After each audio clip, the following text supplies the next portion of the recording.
Ladies and gentlemen, SideStrafe back with another episode of the Strafing Run. And today we'll be taking a look at the Battlefield 1 beta demo pre-order hype inducer. Because let's face it, it's kind of what it is considering this thing is coming out in October. But anyways, Battlefield. It's been one of my all-time favorite video game franchises. I've been with it since Battlefield 1942. I've purchased every title up until Hardline, which I don't really consider to be part of the core franchise. I never bought that one. I saw what it entailed, and I just wasn't interested, so I skipped it.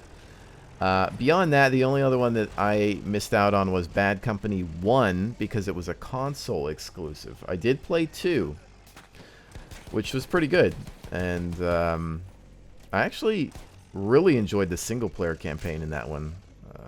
Surprisingly good for a Battlefield game. A lot of people neglected to try that out. Definitely worth it if you have a copy of that to check out the single-player. Funny enough, 3 and 4 had horrible single-player campaigns. But anyways, moving right along. Battlefield 1. This time, they're deciding to do something different, as 3 and 4 were modern combat. They're wanting to hit up World War I, which so far has been a selling point for this game. And I'm glad to see the change. However, when we take a look at this game, we realize that it's pretty much alternate history. Now, can't really showcase too much of that with the footage that I have here because I spend most of the time in a tank and then eventually a plane as well. But most of the weapons in this game, they're of the fully automatic and semi-automatic variety. There are a lot of weapons in this game that weren't in mass production while World War I was going on. A lot of the weapons may have existed, but in very limited quantities and probably saw very little to no usage. A lot of World War I was about bolt-action rifle usage, unless it was a support machine gun, you know, and even then, those were fairly rare. Now, this is a Battlefield game. You shouldn't go into this expecting realism. It is, for the most part, alternate history World War I. It's just kind of a theme. All right, it's a way to create stylization, perhaps, and that's fine. But it will require you to go into this with a open mind, because if you're looking for 100% historical accuracy, then you're not going to find it here. But not that you've been able to really find that within any of the Battlefield games. They've never focused on realism. They just take things from the real world and put them together in a video game. Now, with that said, considering how this game plays out with the weapons that are in the game, again, lots of fully automatic weapons, semi-auto, very few bolt-action weapons. If you want a bolt-action rifle, you pretty much have to play the scout class to get some of those.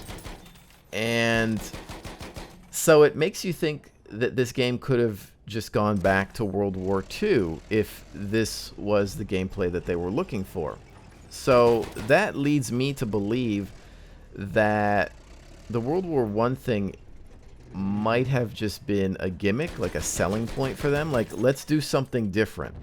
Let's make a World War I game because not a lot of people do that. And so that'll be our selling point. Especially in a day and age where people are getting upset at Call of Duty for going into the future. Is this World War I theme going to be enough if the gameplay is quite similar to that of a World War II or modern-day combat title? Because really, it seems like it's just down to the aesthetic. It's World War I, everybody, but all the weapons and gadgets and everything are very similar to what we could get in World War II. with that said, is Battlefield 2, the sequel to this title, since it seems like we're in a reboot, is that game going to be World War II? I would think so. I kind of hope so, just because I find the vehicles and weapon systems a little bit more interesting.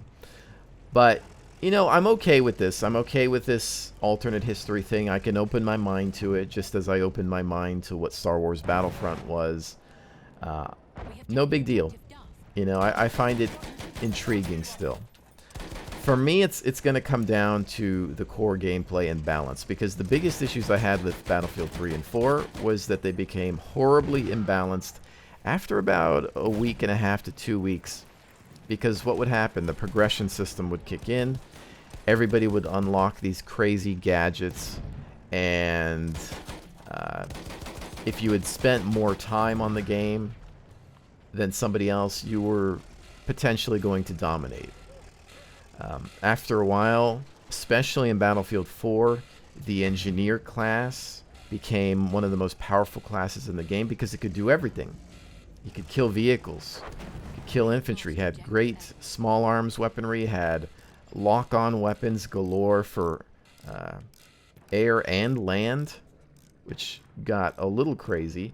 Snipers were everywhere, because most people love to snipe in video games these days, and they were just all over the place because Battlefield has never featured class limitations, which a lot of the more realistic shooters do. Games like Project Reality, or that's a mod, Squad, which is now a standalone title by the developers of Project Reality, various Arma modifications, Red Orchestra. They've always had class limitations for a very good reason, because if you have too many snipers on one team, things tend to become imbalanced. In many cases, that can be a detriment to that team because you don't have anybody on an offensive role, or it could cause chaos for the other team if everybody's sitting on a hill and sniping everyone. I remember Bad Company 2, the snipers wore ghillie suits. And there was this one map where there was this big hill, and all the snipers would always sit on it. It was called Wookiee Hill because they looked like Wookiees, and it would just be a bunch of snipers camping and shooting at people across the map. So DICE has been very stubborn about that type of thing. They don't want to limit classes based on them advertising the ability to play these classes. But I think in a way that's just kind of ended up hurting them in the long run. And, you know, they're not going to do it here, but I think in this title, instead, we're seeing a dumbing down of the classes. Right now, at least, this could change later on, but right now, it seems like most of these classes are simply ways to select different weapon kits. Healing doesn't happen as much anymore with the medic class. The revival process seems to be based on you requesting it after death, and often medics aren't noticing that. A lot of people are probably going to want to play either Scout for long-range sniping potential, or maybe Assault because they're the ones that can better deal with tank threats. Although, as you can see here, I'm not necessarily having any issues with infantry, which is something that I think we should probably discuss as well.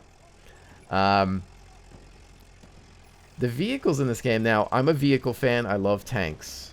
I've had an interest in tanks for a very long time. I'm fascinated by them. I don't know why. In this game, you can dominate in a tank.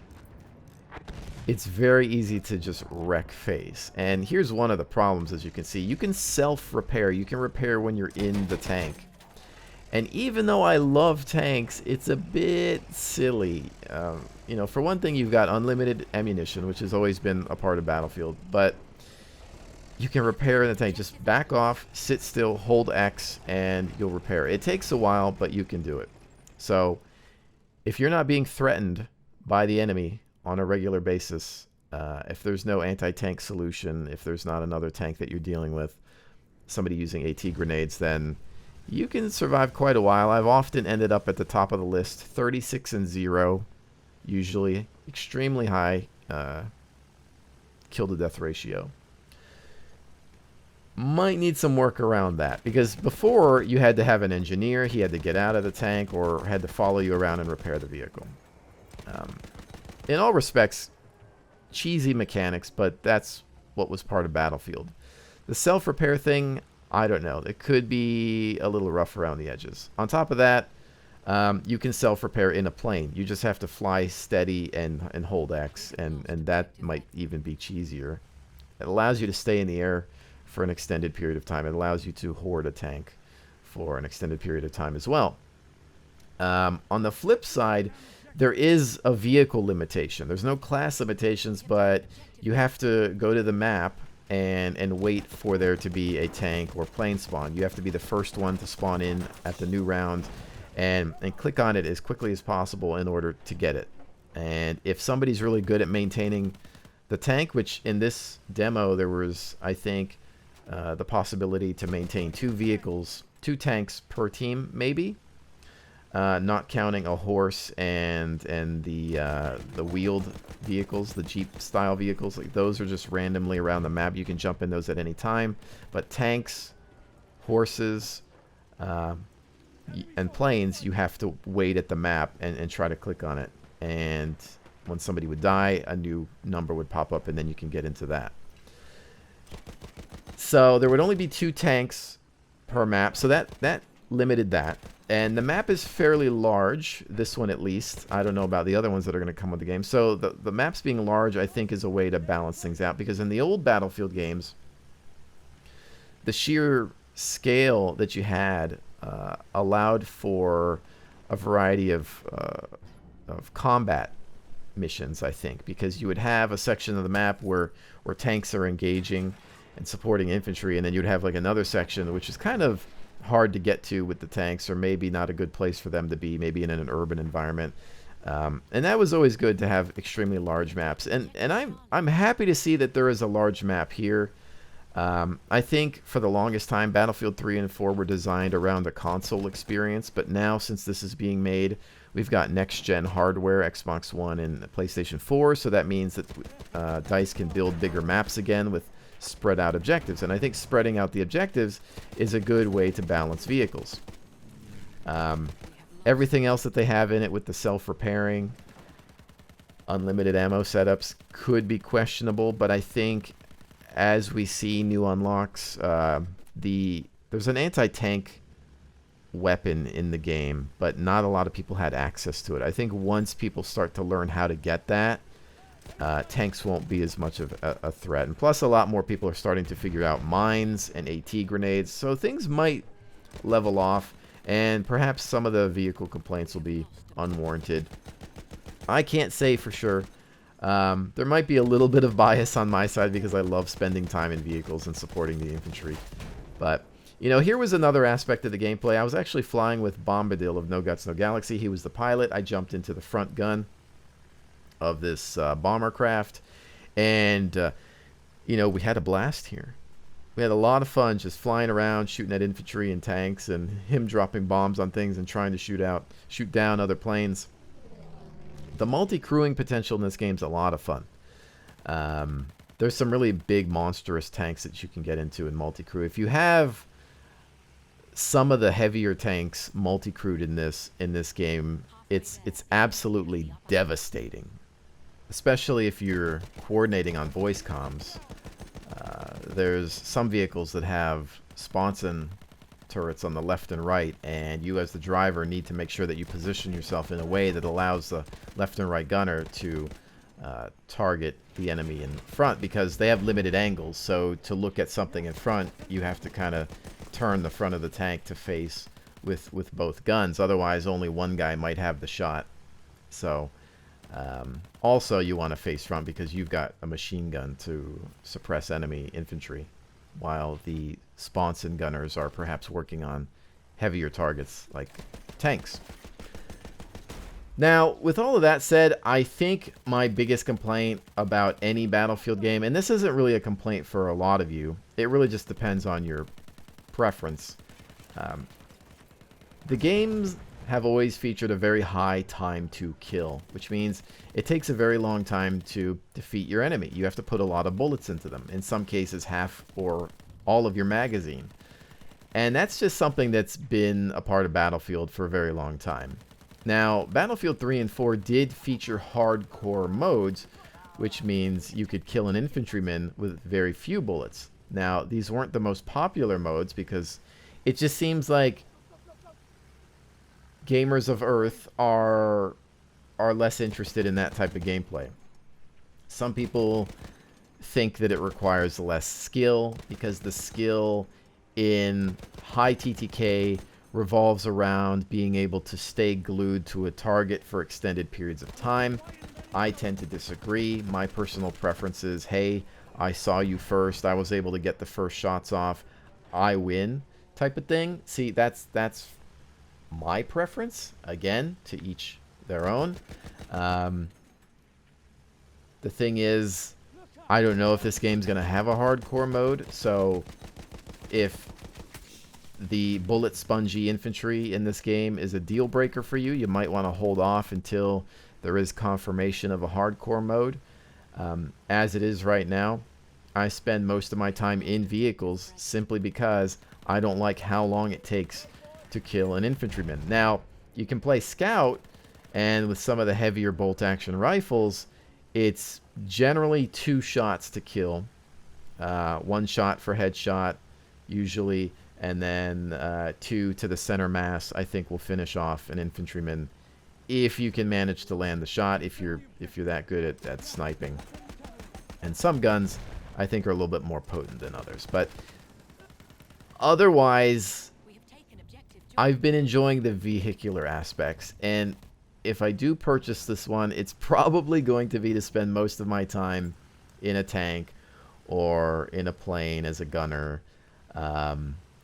just because that's where I ended up having the most fun. The second I got out as infantry, I did start to spend most of my time as a scout just because I could drop somebody in a shot or 2, which was nice. You can switch to the anti-tank bullets, the K bullets, and one-shot people, but you have a limit on those. So I'm going to say, you know, I mean, if you're a Battlefield fan, you've been enjoying all the Battlefields, and you're interested in this World War I theme, you'll probably like it. You'll probably like it. If you're looking for realism, historical accuracy, stay away. Go play a game like Verdun. It's not as great looking and sounding, doesn't have the aesthetics, it doesn't have the AAA development staff that, you know, DICE does, but it's going to give you that historical accuracy and realism. I'll have that linked in the description if you're curious about that kind of thing. But anyways, I think with that said, ladies and gentlemen, the best thing you can do is try this out for yourself. I think you have until the 8th or 9th of this month to download this and play free on Origin. Come up with your own opinion. You know, don't take my word for it or anybody else's. Play it and find out if this is something that you might like. Fair warning, however, it is EA and DICE. They will be up to their usual DLC shenanigans. I don't even think France is a part of the core game. I think they're going to be part of the DLC in a World War I game. So take that for what you will. Err on the side of caution. Perhaps don't pre-order this one. Wait for some additional opinions. I will perhaps try to have something more for you when the game actually releases and I've played it for a week or 2. In the meantime, try it out for yourself. Maybe stay tuned to my Twitch channel where I've been streaming this off and on.